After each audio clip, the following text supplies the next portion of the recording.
Honorable Charif Nasir, Chairman, Tea Board of Kenya, Jacob Kayo, Chairman, CEO, Tea Board of Kenya, Willie Mutai, Board of Directors for KTDA Wounding, Factory Directors, KTDA Management, and invited guests.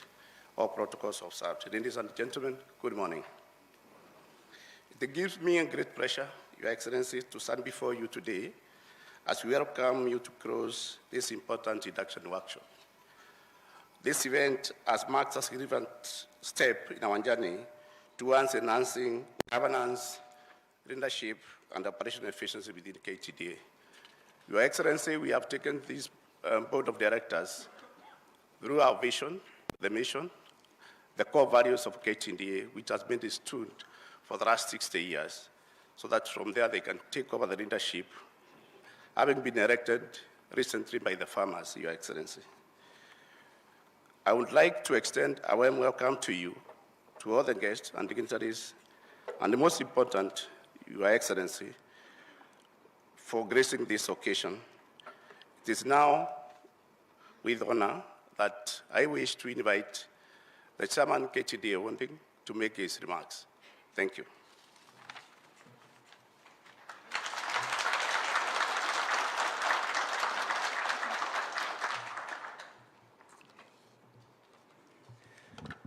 The Deputy President of the Republic of Kenya, His Excellency Rigathi Gachagua, CS, Minister of Agriculture and Livestock Development, Honorable Dr. Andrew Karanja, PS, Minister of Agriculture and Livestock Development, Honorable Dr. Paul Lono, Mombasa County Governor, Honorable His Excellency Charif Nasir, Tea Board of Kenya Chairman, Mr. Jacob Kayo, the Tea Board of Kenya CEO, Mr. Willie Mutai, the board members of KTDA Holdings, all directors, CEO KTDA, all senior management staff, ladies and gentlemen, good morning.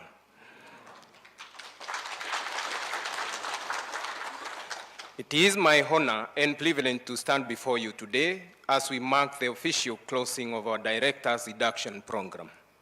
Over the past few days, we have been embarked on a journey of learning, reflection, and engagement to equip each of you with the knowledge, skills, and understanding necessary to steer this great organization into the future.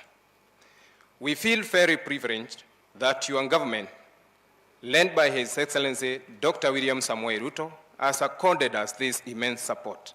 And on behalf of KTDA family, we say a big thank you. To our newly inducted directors, congratulations on completing this program. The role you have assumed is both a privilege and a responsibility. As stewards of KTDA, not just for the benefit of our shareholders, but for the tens of thousands of smallholder tea farmers whose livelihoods depend on the decisions we make. On a personal note, this is a responsibility I do not take lightly. I assure you of my unwavering commitment to steer this organization forward, always with the best interest of our farmers at the center of every decision we make. The challenges we face as an organization are numerous.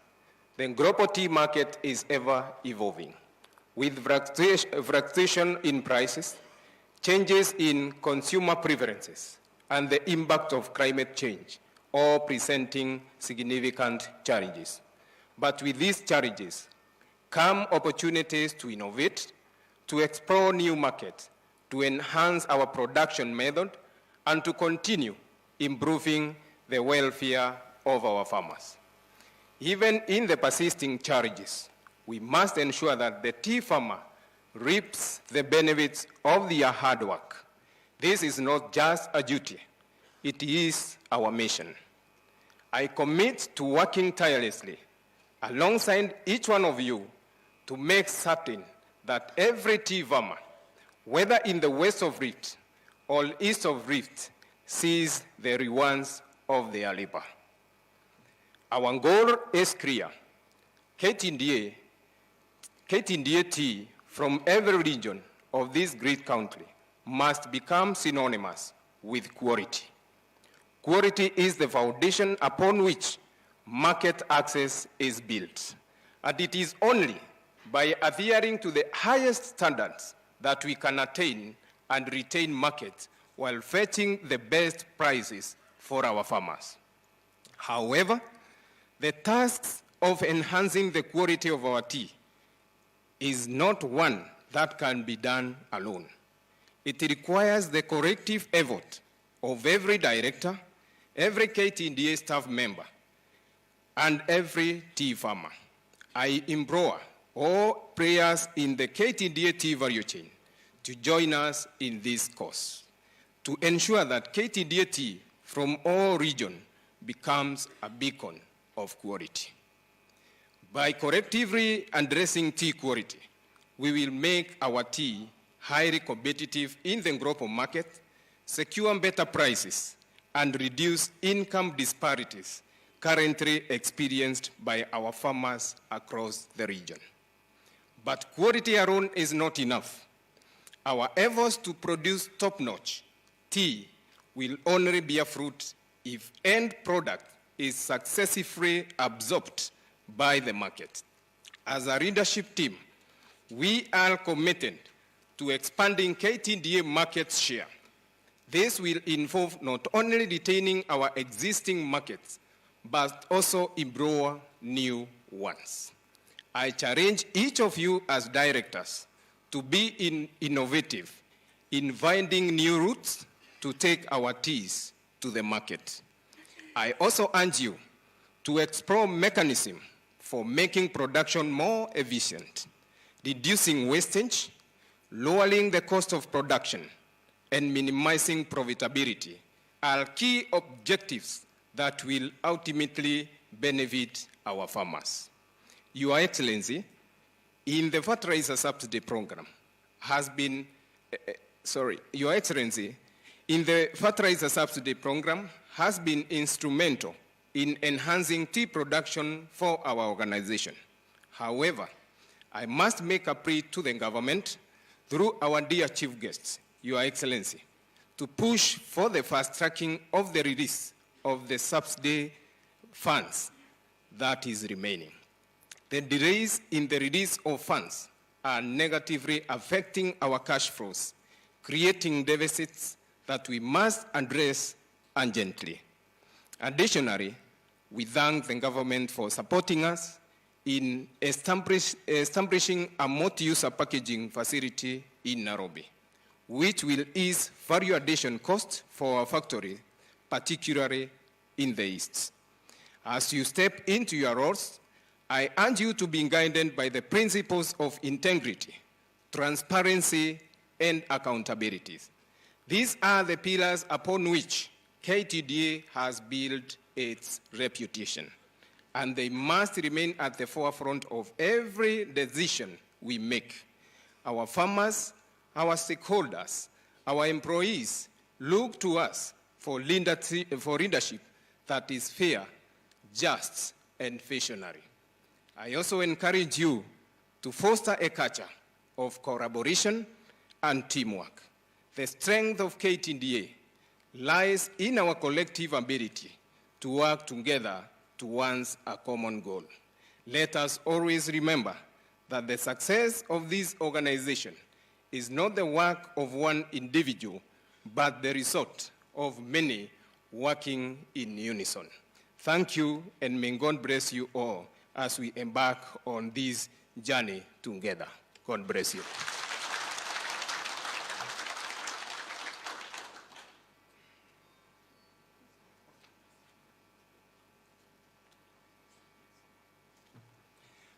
I now take this opportunity to invite the PS to come and address the directors.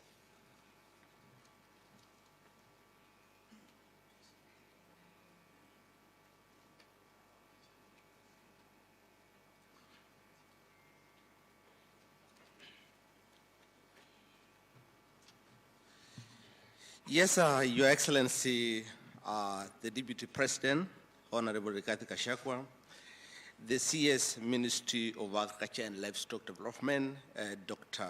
Andrew Karancha, Excellency the Governor of Mombasa, Sharif Nasir, where we are welcome, we are warmly welcome.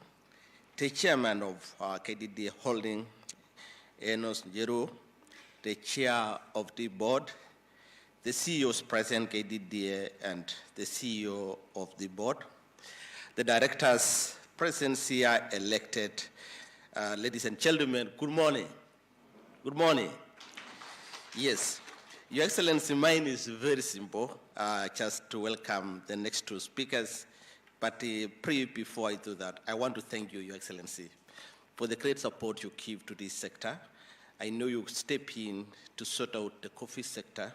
You have stepped in to sort out this critical sector of tea, which really contribute a lot for when it comes to foreign earning. I would like to appreciate your support and with the one of His Excellency for this sector, because it's a sector we believe in that if it is well handled, it will turn around the economy of this country in a positive way.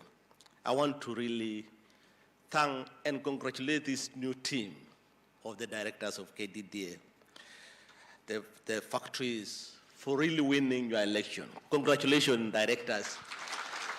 I know the game was very tough. It was, Your Excellency, it was bigger than the game of an MCA. I realized this team is a very strong team on the ground. And these are our MCAs. And this is where the rubber meets the road, Your Excellency. And these are the people, we really call them, they are the people on the ground, and we rely on them. And if they work well with us, and the government will achieve a lot in this sector. I have no doubt that this team number one in the sector will really deliver on the agenda of this government, and most importantly, enhance the farmers' earning. So thank you, team, and congratulations. We'll work with you, and I believe that the journey, even though it's a rough journey, you have government behind you so that we can turn around the sector. Congratulations. Your Excellency, when you sent us last week through the Office of the CS to come and fix out the issues of unsold tea in Mombasa, I'm happy to report today that from the unsold tea, which was around 100 million kilos by the time you sent us this to Mombasa to work with the brokers and the buyers, we are happy today to report that that number is reduced from 100 million kilos to around 37 million kilos of tea as we talk now. Thank you, Your Excellency, and the CS for that support, and thank you, the brokers and the buyers and this team in totality for what you have done to our tea farmers generally. So I would like to welcome the next speaker, Your Excellency, the Governor of Mombasa, Excellency Sharif Nasir, to talk to us and welcome us to this Mombasa County. Thank you.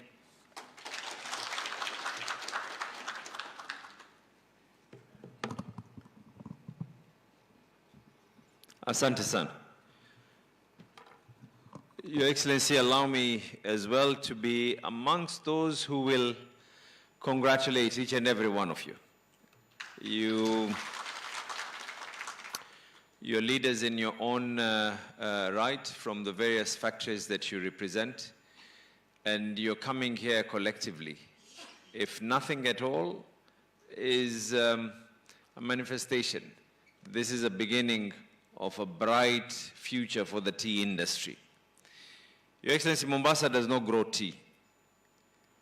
However, the tea that passes through the county of Mombasa,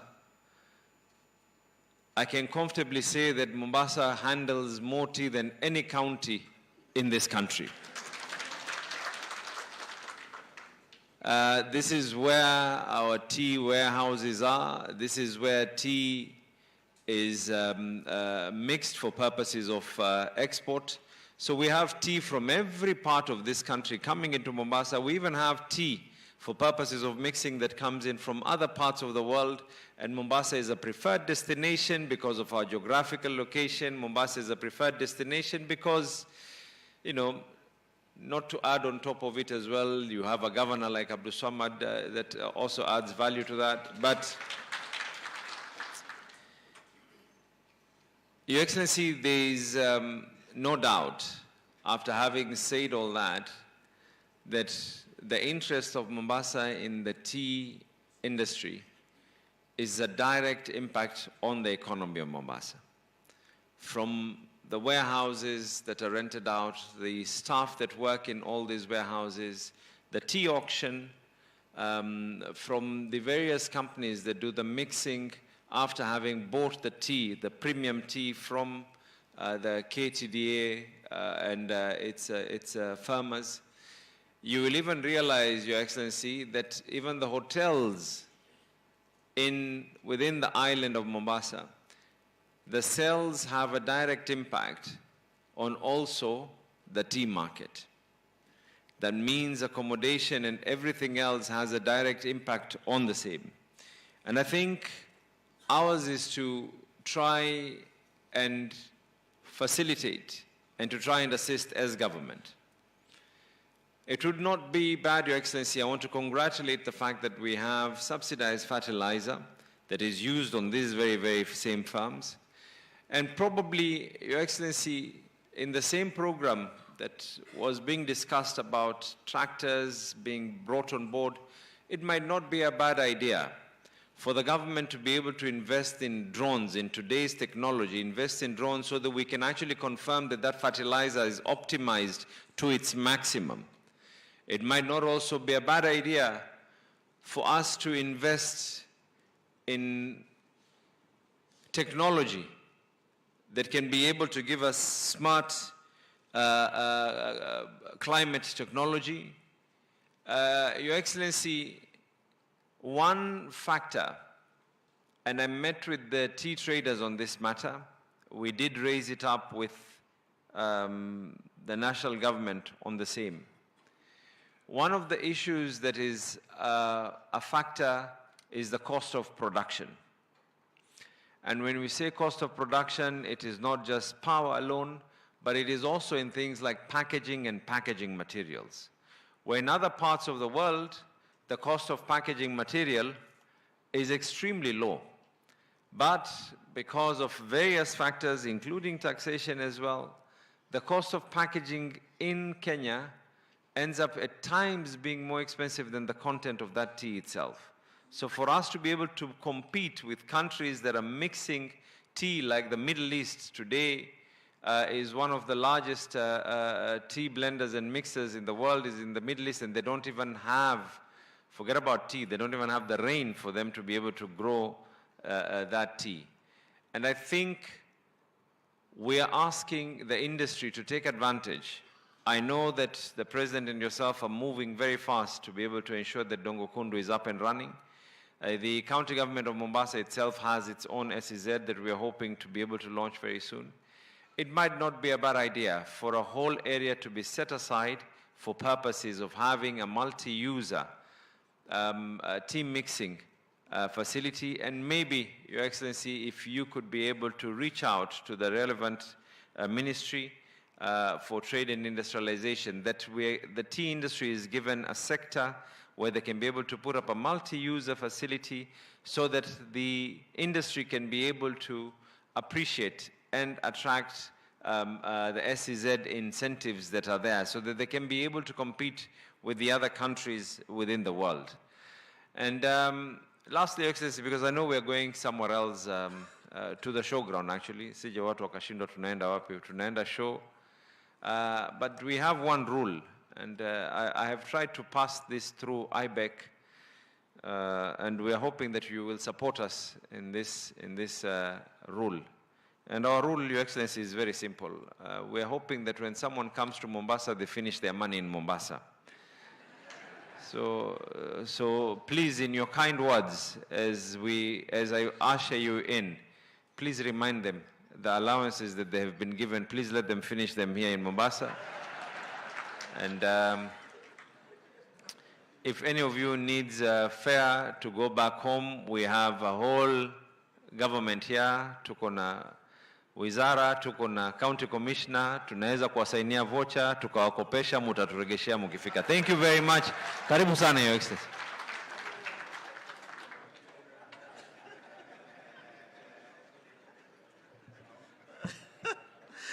Thank you, Excellency. Governor. So now it is now my humble duty to welcome the next speaker, who is our CS, Minister of Agriculture and Livestock Development, CS Dr. Andrew Karanja, to come and address this congregation and welcome our chief guest. Welcome, CS.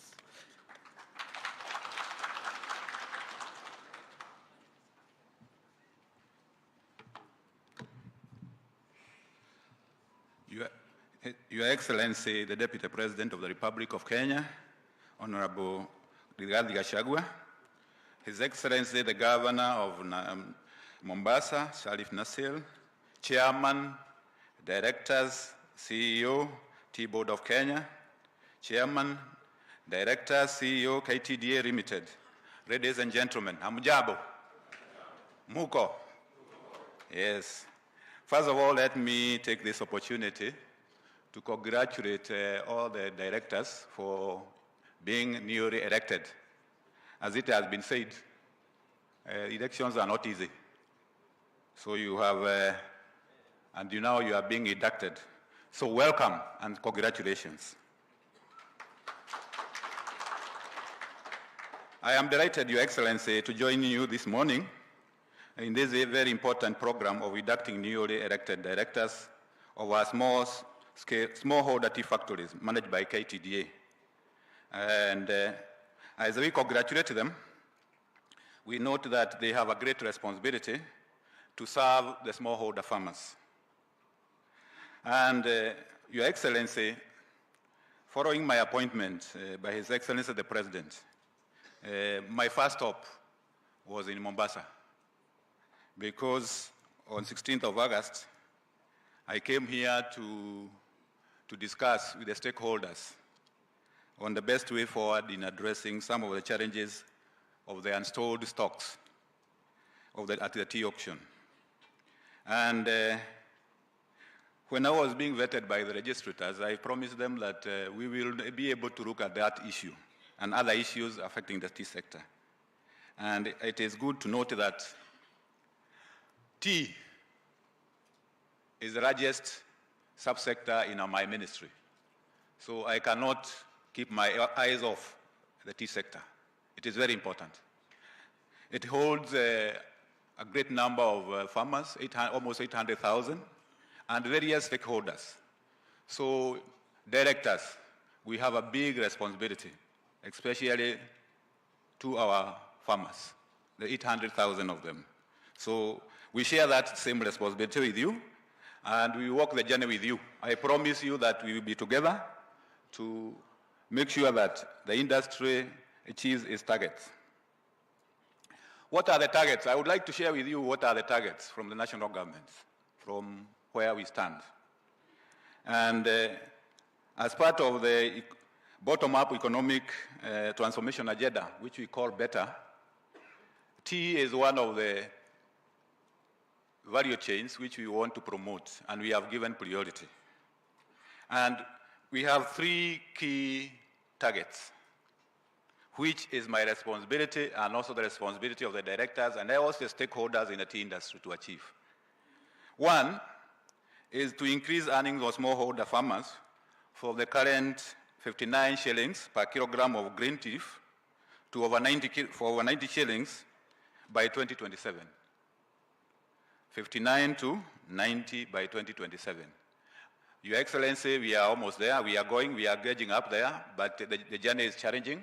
But I would like to urge the directors here, let us aim to go there. The next one is to increase the volume of value-added tea and tea exports from the current about 20 million kilograms to 235 million. So we are multiplying that one by almost 10 times. That is also a challenge we have to, and an opportunity we have to make sure that we add value to our tea. And, Your Excellency, the third one is to increase the foreign exchange earnings from about 180 billion to 360 billion by 2027. 180 to 360 billion. I would say that as we stand here, we are almost crossing the 200 billion. So we are on the way to 370, but still the journey is still far. So those are the targets we have set ourselves. And the ministry and the directors, KTDA and other stakeholders in the tea industry will have to work together to make sure that we achieve those targets. I have a long speech, but I would like, not because of time, to focus on only one issue, which may be very relevant to you directors. And the issue is about governance. You know you have the opportunity to do oversight over the factories and the areas where you have been elected.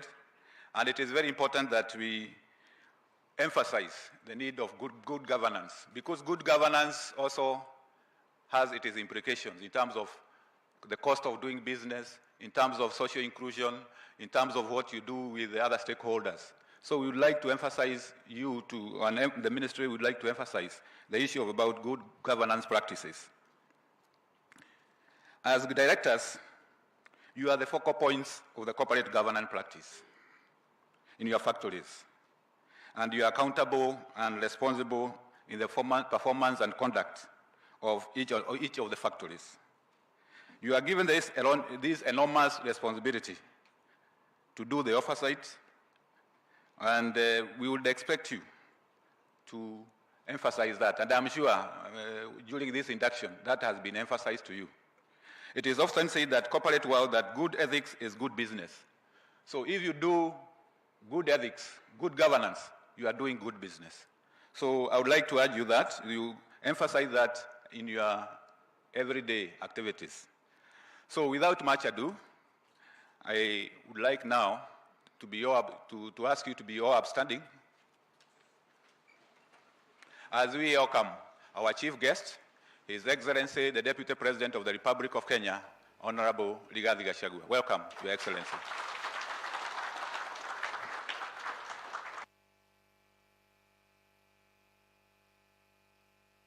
To Katie.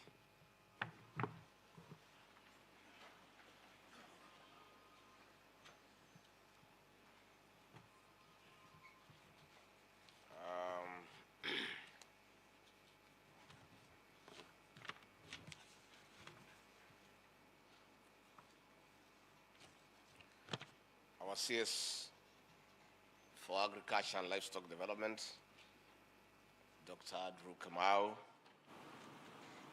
the Governor, Mombasa County, Abdulsamad Dasil, rafiki yangu. You were late father, tulikuwa naye kwa KANU na Moi. Nikikuona naona mzee na furahi sana. The PS for Agriculture, Dr. Rono, the Chairman of the Tea Board of Kenya, Jacob Kahio, the KTDA Chairman, Enos Jeru,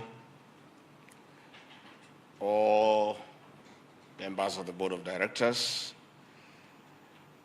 na wale directors wote wamechaguliwa na wakulima, hamjambo.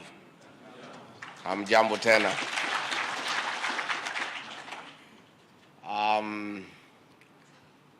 I look back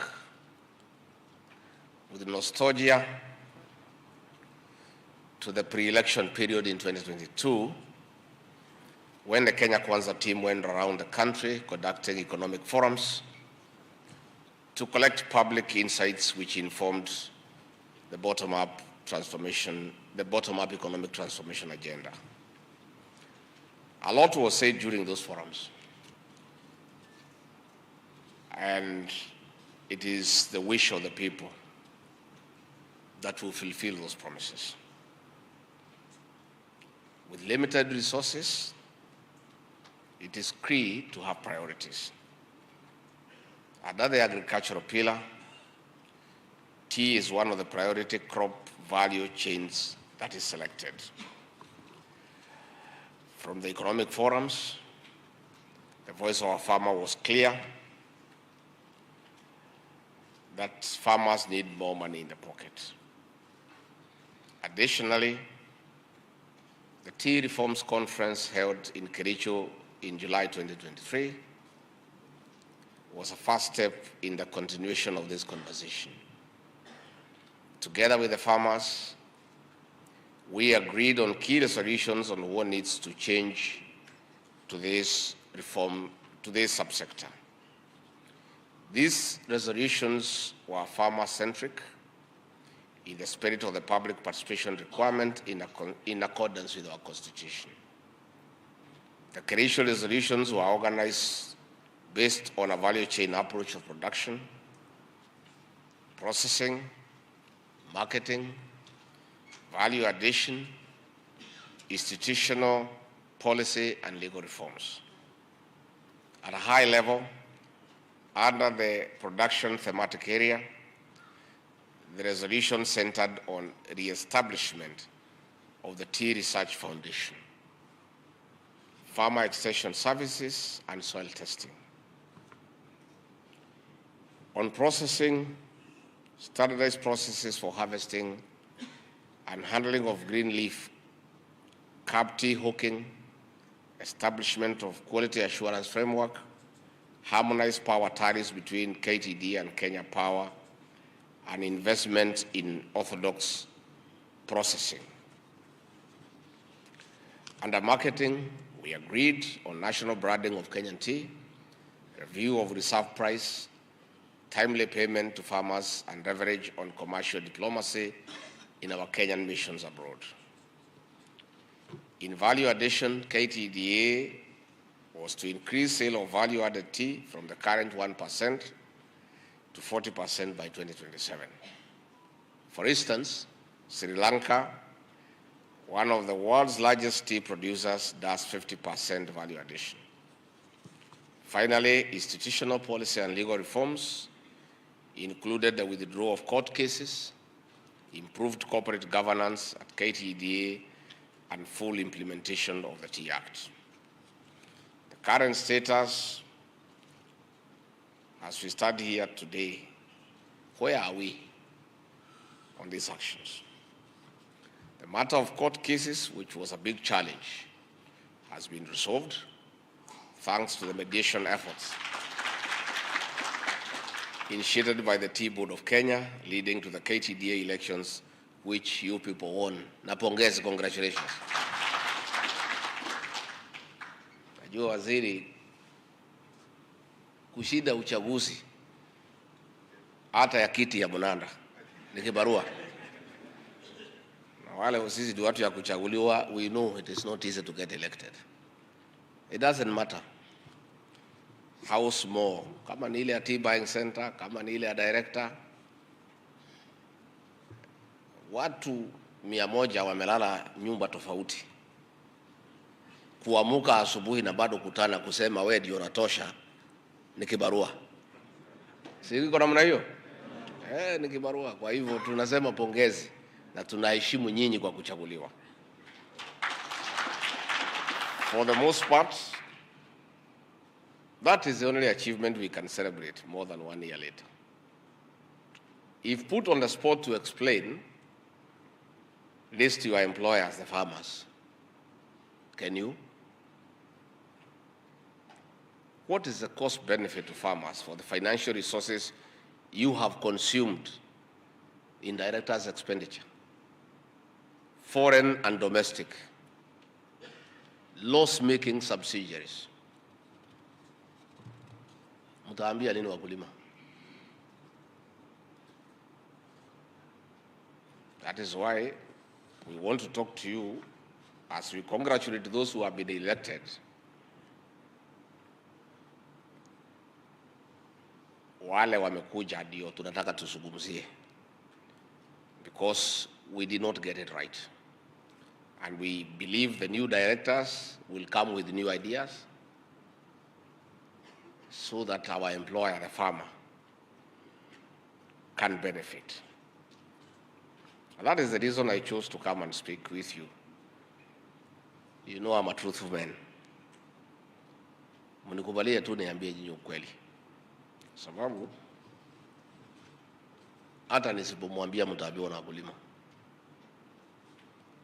If you look at foreign travel for directors between January and June 2024, the KTDA holdings on local and foreign travel, we have spent 44 million Kenya shillings.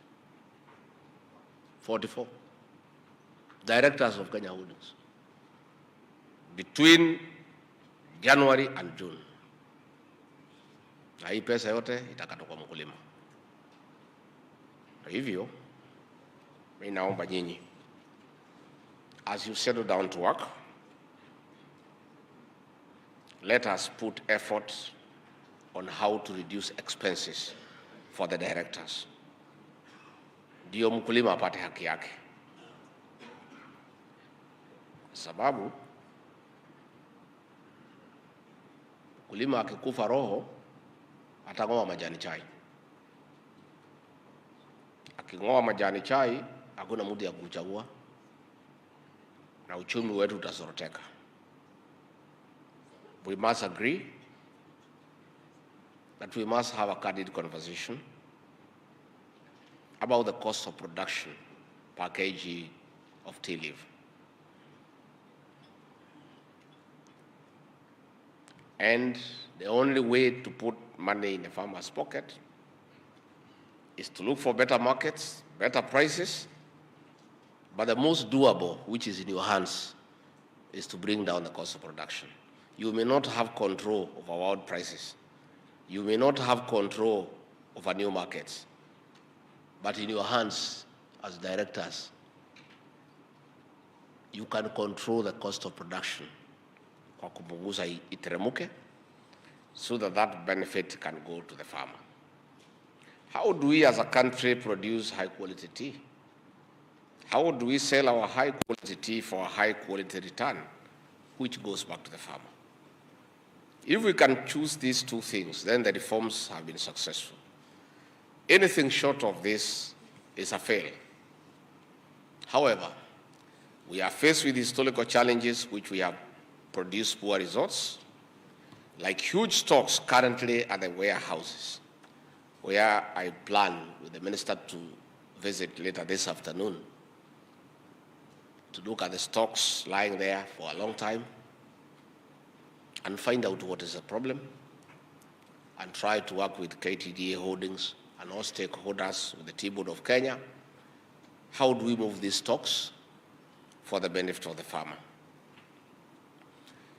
Insanity is defined as doing the same thing over and over and expecting different results. That is insanity. The past challenges will no longer be excuses or reasons for poor performance. Firstly, quality production of tea must be enforced all the way from production, picking, transportation, and processing. From farm to cup, the quality standards must be observed. The Tea Board of Kenya and KTDA Management Services must get this right and get it right the first time, which is called TQM, Total Quality Management. TQM, Total Quality Management, is getting it right and getting that right the first time. The Tea Board of Kenya must ensure that independent factories and tea brokers who do not do the right thing have their license revoked immediately and surcharged. Wewe bwana Kayu, hii wakora wanafanya tea hawking na kuharibu chai yetu, especially in the western region. You must clamp on them. And we'll avail officers of the national government administration, our county commissioners and deputy county commissioners, and the county security and intelligence committees will be at your disposal to help you, because they are the ones who introduce low quality tea to our farmers. And this is very notorious in the western region. Lazima tusaidie wakulima. And the Tea Board of Kenya will give you the necessary backup as an administration to make sure that all those crooks are removed from this sector, because they are doing us a lot of damage. On this also, it is important to speak about fertilizer.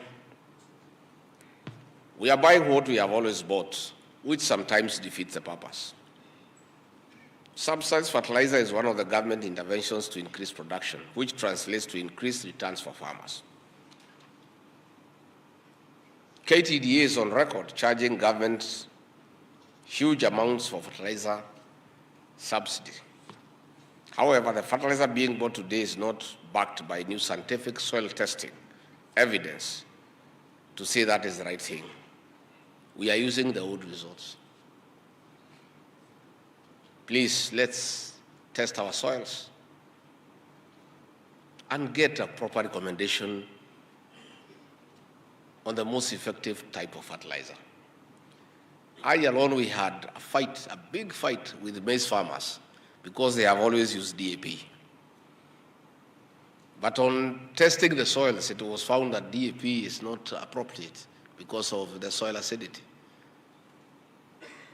And after we brought a different form of fertilizer, farmers have reaped big. So I want to ask KTDA to work with our labs and have the soils tested and come up with a recommendation on the most suitable fertilizer to increase tea production. Expenditure management and excesses must be checked. The financial resources held by KTDA are held in trust for the farmers. Therefore, prudent expenditure is not an option. How you spend the money as custodians must demonstrate to the owners that you are disciplined, reliable, accountable, and trustworthy. Foreign travel, domestic travel, legal fees, car hire, businesses, first-class travel tickets, among others, are just examples of areas of waste that must be done away with forthwith. I would like somebody to explain to me, and indeed to government, why, when KTDA has a legal department with lawyers who are registered advocates of the High Court of Kenya, why do you outsource legal services from law firms that are so exorbitant? Yet we have a fully fledged legal department with lawyers paid monthly, and they are admitted as advocates of the High Court. They can go to court and argue cases on behalf of KTDA. Lakini tunawacha wale mawakili wako pale, wanalipwa mshahara kila mwezi. Kukiwa na kesi, tunaenda kutafuta mawakili kutoka nje, wanalipisha pesa mingi. Hiyo pesa watu wanaume wanakatana.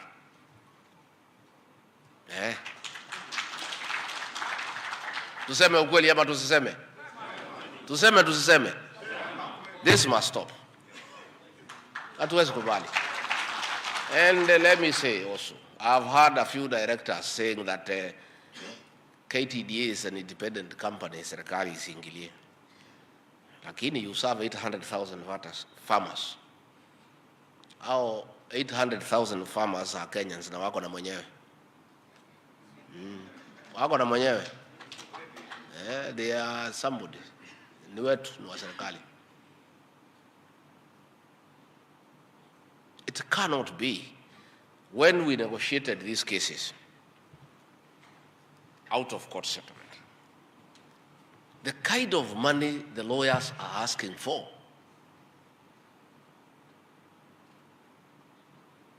is astronomical. Hata wale walipigania rais na mimi kotini kwa Supreme Court bado uliza sisi pesa kama hiyo. Na hiyo kesi ndio ilikuwa kubwa sana Kenya. I mean, it's unbelievable. Yet we have a full-fledged legal department. So we either scrap that department, then we outsource lawyers, because iko ajagani tumeandika mawakili hapo kwa KTDA na waezi enda kotini. Now all of them are admitted advocates of the High Court. So hii ni maneno ambaye inaleta shida. KTDA subsidiaries are also avenues of wastage. Investment in loss-making businesses without returns to the farmers. KTDA kazi yake ni majani chai. Sasa hii kazi ya real estate mulifundishwa na nani? Ya kujenga manyumba na kuokota kodi. Si tushughulikie wakulima, mambo ya chai. We'll be having a meeting with the new minister and the board so that all loss-making subsidiaries are shut down, because that loss is absorbed by who? By the farmer, not by the directors. There is no justification whatsoever under the sun for KTDA, a company dealing with farmers and tea, to engage in different business that is loss-making and ask the farmer to carry that loss.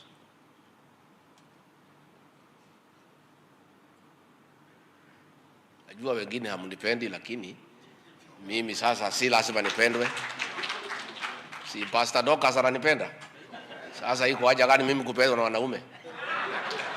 Ina haja. We must speak the truth. And the time to fight for the farmer is now. Yeah. Yeah. Na hii maneno ya chai tutanyorosha. It cannot be. It cannot be. Hata hii madirector hapa wanapigana kwa board. Kwani unafikiria wanapigania juu ya nini? Ni nini wanapigania? Conflict of interest. The tea farmer has suffered for too long.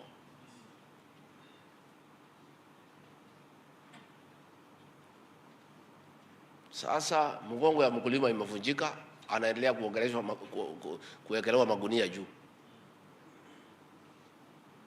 Mkulima amekatika center bolt. Si ndio? These are subsidiaries that are loss making. Chairman and your board, no, we must have a conversation. We must have a conversation. And government will come in to facilitate a forensic audit to ensure only viable businesses remain, and everything else must be wound up to stop wastage of farmers' resources and exploitation of poor tea farmers. Let us stick to the core business of managing tea factories and selling tea. Hiyo ndio kazi yetu. Hii kazi ingine mwachie wafanyabiashara. Wajenge manyumba, wafanye insurance, wafugue nini, tufanye kazi ya chai. The Tea Board of Kenya will oversee direct sales overseas to ensure that tea is offered and sold and timely payments received. There has been a trend for the direct sales overseas to be used for speculation purposes. Then after the necessary approvals are sought and granted, the tea ends up stuck in the warehouses as unsold because there was no actual buyer. Kwa makaratasi chai imeuzwa, lakini iko kwa store. Tutaenda hapo leo saa 8. We must clean up this space. This must stop forthwith. Additionally, payment to farmers, even through the direct sales overseas, must not be on credit. It must be prompt, like the auction process. Wakulima wapate haki yao. Today, most of our tea is sold in bulk, which does not fetch a premium compared to value-added tea. This must be handled expeditiously together with the production and marketing of orthodox tea.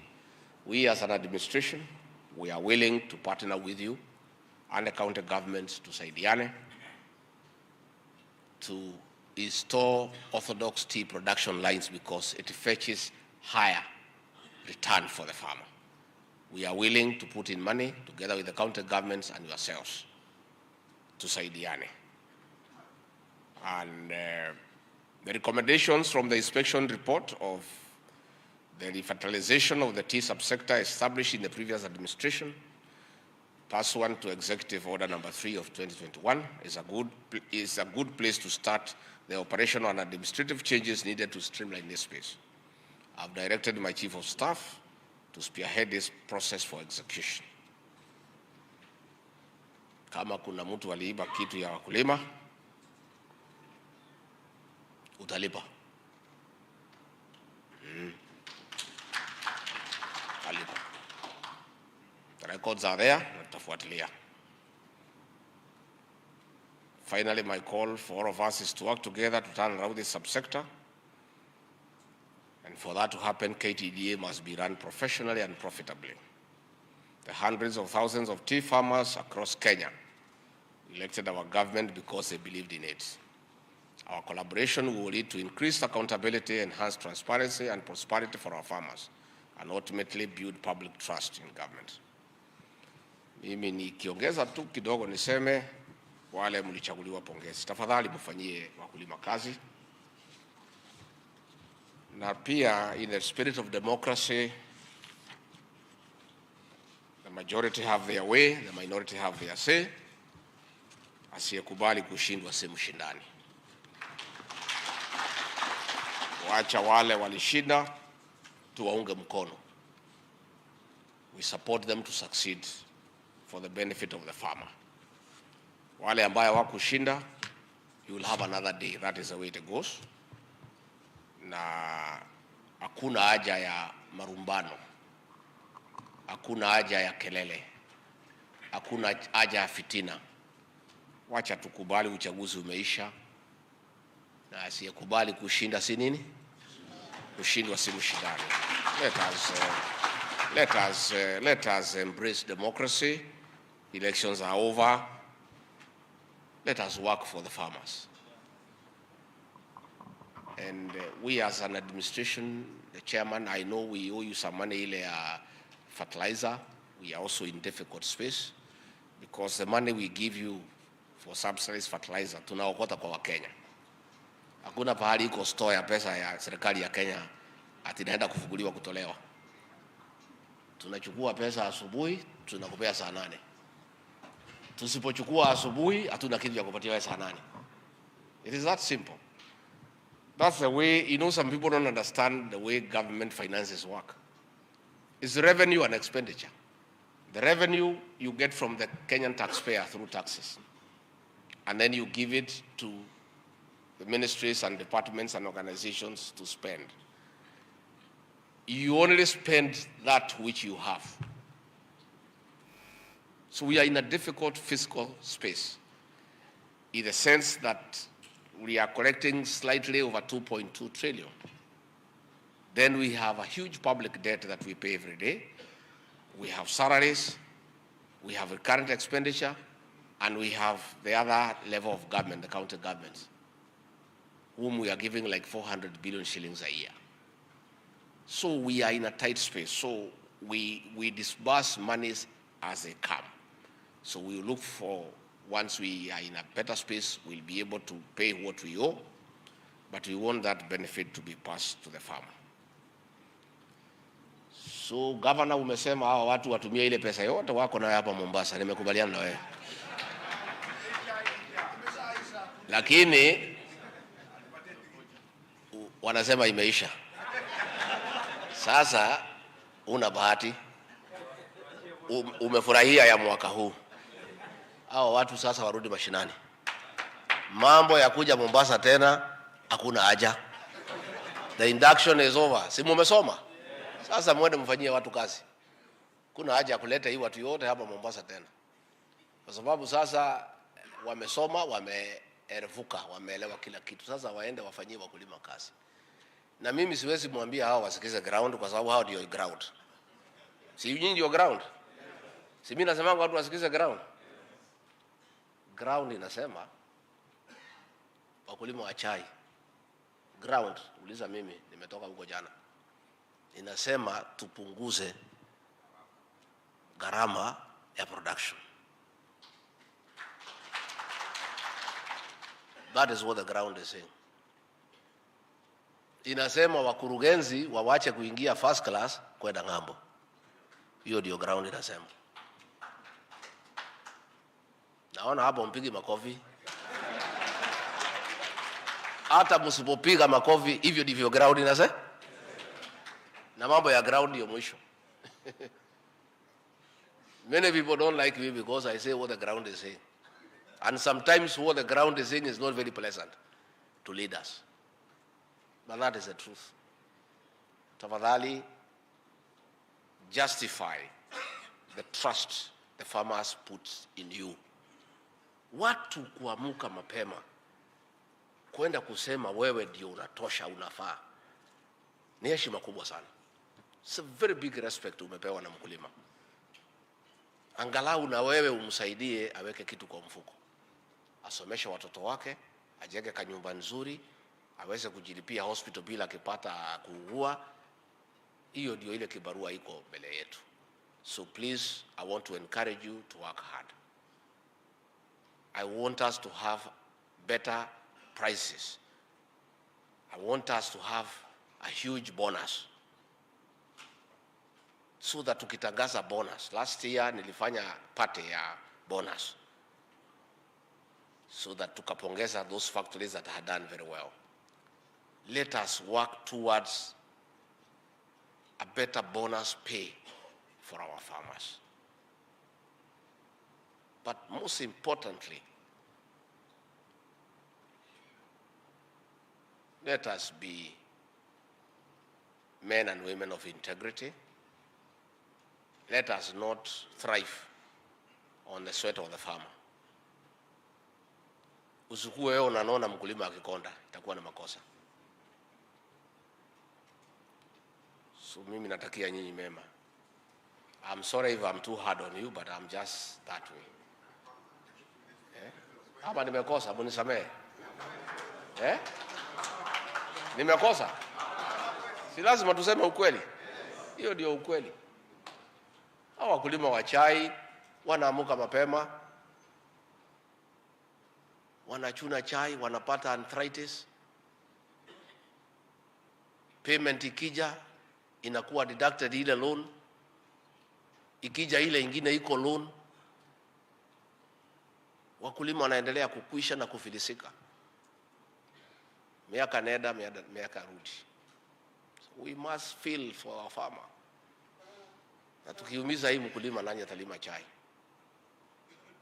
So mimi nimeshukuru sana. Now, I just wanted to come and talk to you and tell you that as an administration we'll support you. We have supported KTDA, and we are happy that now we have new directors, and then mfanye kazi. Where you need our support as a government, we'll support you.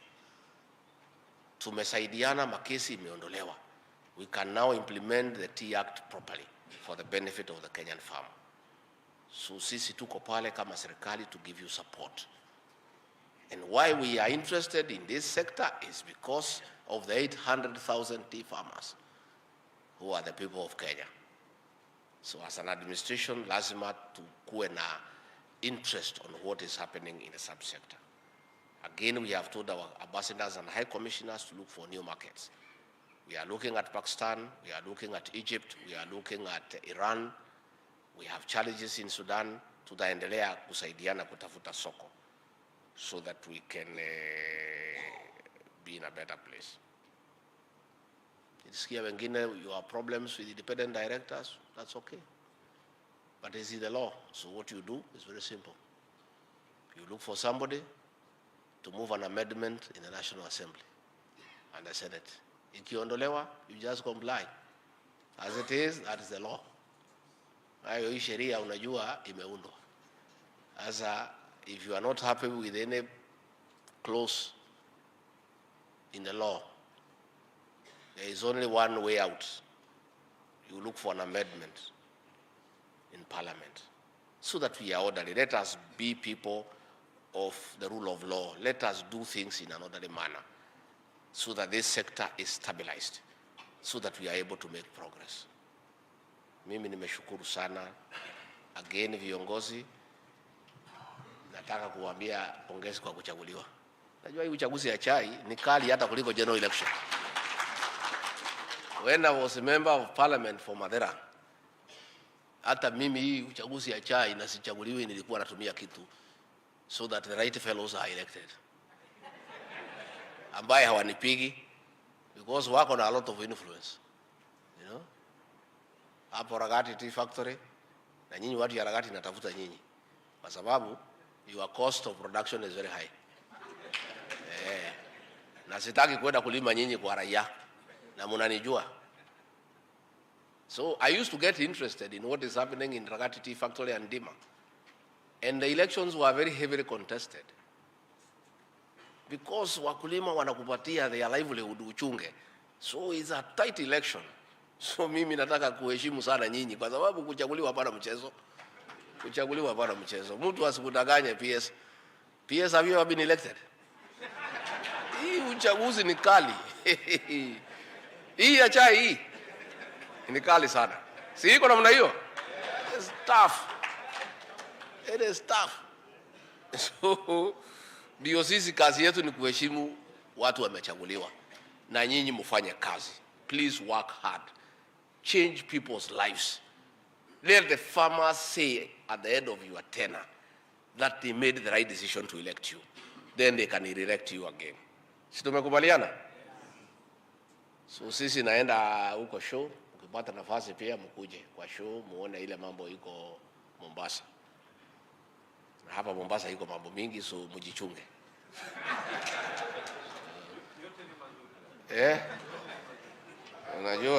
Unajua watu ya chai. No, ni sawa nitachukua. Hakuna shida. Pea mti yangu nitaisoma. Asante. Nitasoma na nitakujibu. Unajua hii pesa ya chai inafuatwa na watu wengi sana. Hapo kwetu nilipokuwa dio Kirinyaga, mahali inaitwa Gichogo. Tuko na factory inaitwa Dhumaita hapo. Na iko ingine hapo Kedore. Sasa bonus ikikaribia, tukitembea town tunaanza kuona sura nyingine hatujazoea. Naangalia hii sura hii hapana hapa. Hii sura hapana hapa. Hii sura hapana hapa. Pesa ya mkulima ikifuatwa. So hii pesa hii mkulima inafuatwa na kila mtu. Sasa hii mkulima ataenda wapi? So we used to have musako kali sana. Tukiwidana na hiyo warembo. Walikuwa nafika wakati ya bonus.